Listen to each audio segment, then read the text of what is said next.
നിങ്ങളെ ഉൾപ്പെടെ തെറ്റിദ്ധരിപ്പിച്ച് അവരുടെ പ്രവർത്തകരെ പോലും തെറ്റിദ്ധരിപ്പിക്കുന്ന പ്രചരണങ്ങൾക്ക് നേതൃത്വം നൽകുന്ന പോലീസിന്റെ യഥാർത്ഥ മുഖം നിങ്ങളും തിരിച്ചറിയണം.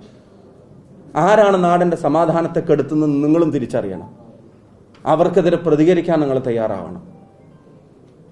ബഹുമാനപ്പെട്ട മാധ്യമ പ്രവർത്തകരോട് ഈ ഇൻസിഡൻസിന്റെ സത്യാവസ്ഥ പല ഘട്ടങ്ങളിലായി പുറത്തു കൊണ്ടുവന്നവരിൽ നിങ്ങളുമുണ്ട്. നിങ്ങൾ നടത്തിയ സത്യസന്ധമായ മാധ്യമ പ്രവർത്തനത്തെ ഇതുപോലൊരു ചെറുപ്പക്കാരനെ ആക്കുന്ന ക്രൂരതയെ, പോലീസ് ക്രൂരതയെ, അതിൻ്റെ പേരിൽ ഒരു നടപടി എടുക്കാത്ത പൊളിറ്റിക്കൽ പ്രൊട്ടക്ഷനെ, അതിനാ നിലക്ക് തുടരാൻ ഞങ്ങൾ അനുവദിക്കില്ല. ശക്തമായ രാഷ്ട്രീയം, നിയമപരമായ പോരാട്ടം ഞങ്ങളുടെ ഭാഗത്തുണ്ടാകും. പാർലമെന്റിന്റെ പ്രിവിലേജ് കമ്മിറ്റിക്ക് ഈ എവിഡൻസ് ഉൾപ്പെടെയുള്ള കാര്യങ്ങൾ ഞങ്ങൾ കൈമാറാൻ പോവുകയാണ്. അത് അവിടെ മൂവ് ചെയ്യുമ്പോൾ അതിനൊരു കൗണ്ടർ സ്റ്റോറി ഉണ്ടാക്കാൻ വേണ്ടിയിട്ടാണ് ഇവരുണ്ടാക്കിയ ബോംബ് ഉൾപ്പെടെയുള്ള കള്ളക്കേസുകൾ എന്ന് എസ്റ്റാബ്ലിഷ് ചെയ്യാവുന്ന തെളിവുകളും ഞങ്ങൾ കൈമാറാൻ പോവുകയാണ്. ബോംബിന്റെ വിഷ്വൽ കഴിഞ്ഞ ദിവസം DCC പ്രസിഡന്റ് നിങ്ങൾ വിളിച്ചു ചേർത്ത പത്രസമ്മേളനത്തിൽ അത് പുറത്തുവിട്ടതുമാണ്. ഇത്രയും കാര്യങ്ങളാണ് ഇപ്പോൾ പറയാൻ ആഗ്രഹിക്കുന്നത്. ശേഷിക്കുന്ന കുറച്ചും കൂടെ കാര്യങ്ങൾ ഞങ്ങളുടെ പക്കലുണ്ട്. അത് അടുത്ത ദിവസങ്ങളിൽ തീർച്ചയായിട്ടും നിങ്ങളെ കണ്ട് മാധ്യമങ്ങളിലൂടെ കേരളത്തിലെ ജനങ്ങളെ അറിയിക്കും. പിന്തുണയുമായി വന്ന കേരളത്തിലെ മുഴുവൻ ജനങ്ങളോട് ഈ കള്ളപ്രചരണങ്ങൾക്കിടയിലും യാഥാർത്ഥ്യങ്ങളെ തിരിച്ചറിഞ്ഞ് പിന്തുണയ്ക്കുകയും ആരോഗ്യസ്ഥിതിയെ സംബന്ധിച്ചൊക്കെ അന്വേഷിക്കുകയൊക്കെ ചെയ്ത കേരളത്തിലെ ബഹുമാന്യരായ മുഴുവൻ ജനാധിപത്യ വിശ്വാസികൾക്കും വടകരയിലെ ഏറ്റവും പ്രിയപ്പെട്ട ജനങ്ങൾക്കും UDFന്റെ ഊർജ്ജസ്വലരായിട്ടുള്ള സഹപ്രവർത്തകർക്കും ബഹുമാനപ്പെട്ട മാധ്യമ പ്രവർത്തകർക്കും ഞാൻ നന്ദി അറിയിക്കാൻ ആഗ്രഹിക്കുന്നു.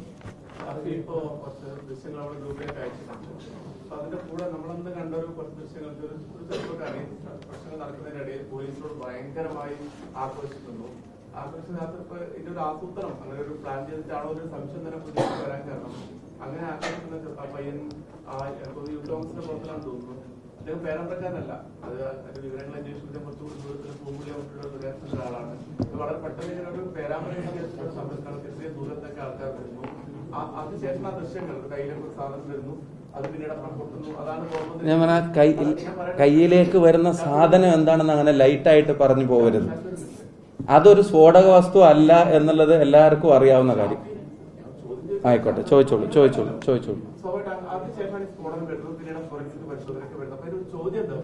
ഇത് വളരെ പെട്ടെന്നുള്ള ഒരു സമരമാണ്, പ്രതിഷേധമാണ്. എങ്ങനെ ഇത് ദൂരത്തേക്ക് ആൾക്കാർ വന്നിട്ട് അവിടെ പോലീസിനോട് ആക്രമണം നടത്തുന്നത് സാധാരണ ജനങ്ങൾക്കുള്ളൊരു ചോദ്യമാണ്.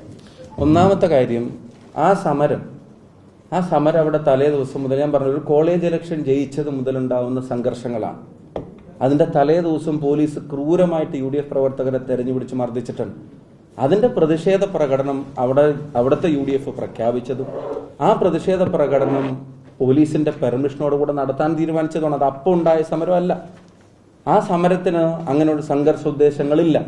ആ സമരത്തിന്റെ ഒരു ഘട്ടത്തിലും ഒരു സംഘർഷം നടന്നിട്ടുമില്ല. പ്രകടനത്തിന് അനുമതി കൊടുത്ത സ്ഥലത്തേക്ക് പ്രകടനം CPMനെ നടത്താൻ അനുവദിക്കുകയും ഞങ്ങളുടെ പ്രകടനം മാത്രം വഴിയിൽ തടയുകയും ചെയ്തപ്പോഴാണ് പോലീസുമായിട്ട് അവിടെ ഒരു പ്രശ്നം ഉണ്ടായത്.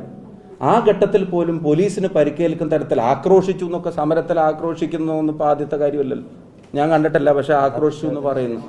ഇനി അത് മാത്രമല്ല, രണ്ടാമത്തെ കാര്യം, നിങ്ങൾ പറയുമ്പോൾ ഇപ്പോഴും മനസ്സിലാക്കേണ്ട ഒരു കാര്യം, ഈ ലാത്തി ചാർജും മർദ്ദനത്തിനും എല്ലാം ശേഷമാണ് അവിടെ ടിയർ ഗ്യാസും ഗ്രനേഡും ഇതൊക്കെ അവിടെ ഉണ്ടായത്.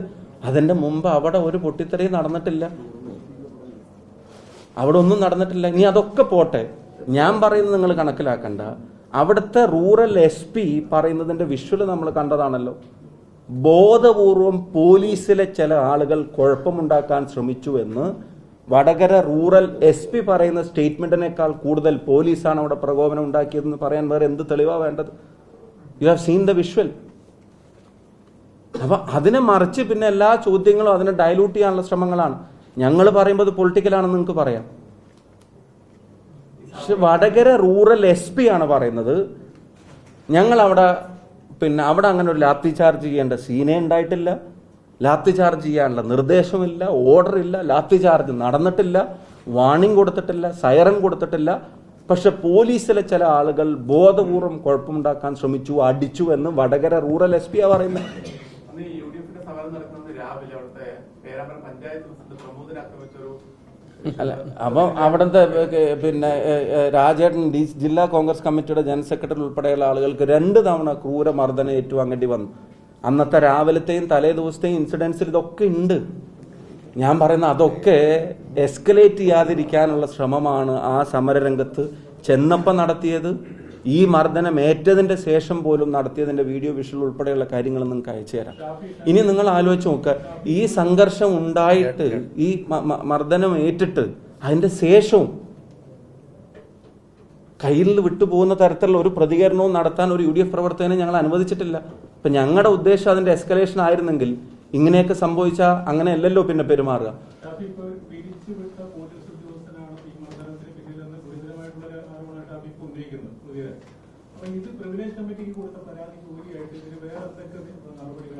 അല്ല, എന്നുവെച്ചാൽ പിരിച്ചു വിട്ടു എന്ന് എല്ലാ മാധ്യമങ്ങളും, ഒരു മാധ്യമം അല്ല, എല്ലാ മാധ്യമങ്ങളും പേര് പറഞ്ഞ് പിരിച്ചു വിട്ടു എന്നുള്ള പറയുന്ന വാർത്തകളാണ് ഞങ്ങളുടെ കയ്യിലുള്ളത്.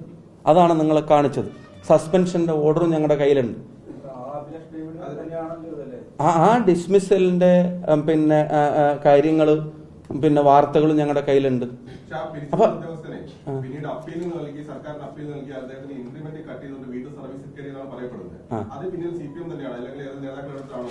അല്ല, അപ്പൊ ഞാൻ ചോദിക്കുന്നത് പിരിച്ചുവിട്ടതിന്റെ ഡീറ്റെയിൽ വിവരാവകാശ പ്രകാരം ചോദിക്കുമ്പോൾ അങ്ങനെ ഒരു ഡീറ്റെയിൽ പോലീസ് ഹെഡ്ക്വാർട്ടേഴ്സിൽ ഇല്ല എന്നുള്ള മറുപടി ആയിട്ടാ കൊടുക്കുന്നത്.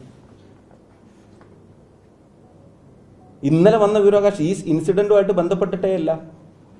ഇതാണ് ഇവരുടെ പിരിച്ചുവിടലെങ്കിൽ ശുദ്ധികലശം നടത്തി ഇതുപോലൊരു പോലീസ് കാലത്തും ചെയ്തിട്ടില്ല. പോലീസിലെ ക്രിമിനലുകളുടെ മുഴുവൻ അടിച്ചൊതുക്കുന്നു, ഇല്ലാതാക്കുന്നു. എന്നിട്ട് സഭയിൽ അത് അവകാശവാദമായിട്ട് ഉന്നയിച്ചു. അന്ന് രമേശ് ചെന്നിത്തല അന്ന് ചോദ്യങ്ങൾ ചോദിച്ചു. അന്നൊക്കെ വലിയ ക്ലെയിം വെച്ച ആളുകൾ ഇവരെ ഇത്തരം കാര്യങ്ങൾക്ക് ഉപയോഗിക്കാൻ വേണ്ടി റീഇൻസ്റ്റേറ്റ് ചെയ്യുന്നതിന്റെ പിന്നിൽ ഇപ്പം പോലീസും ഗവൺമെന്റും അറിയാതെ ഒരു ഇത്തരത്തിലുള്ള ആളുകളെ റീഇൻസ്റ്റേറ്റ് ചെയ്യാൻ പറ്റില്ലല്ലോ. 2023 ജനുവരി 16 വേറൊരു കേസിൽ സസ്പെൻഷൻ ആവുക, 19 3 ദിവസം കൊണ്ട് വേറൊരു കേസിൽ ഡിസ്മിസിലായി എന്നുള്ള വാർത്തകൾ വരിക, എന്നിട്ട് റീഇൻസ്റ്റേറ്റ് ചെയ്തിട്ട് ഇത്തരം ജോലികൾക്ക് ഇവരെ ഉപയോഗിക്കുക. ഇപ്പൊ പോലീസിലൊരു ഗുണ്ടാ സെല്ല് CPM നിലനിർത്തുകയാണ്.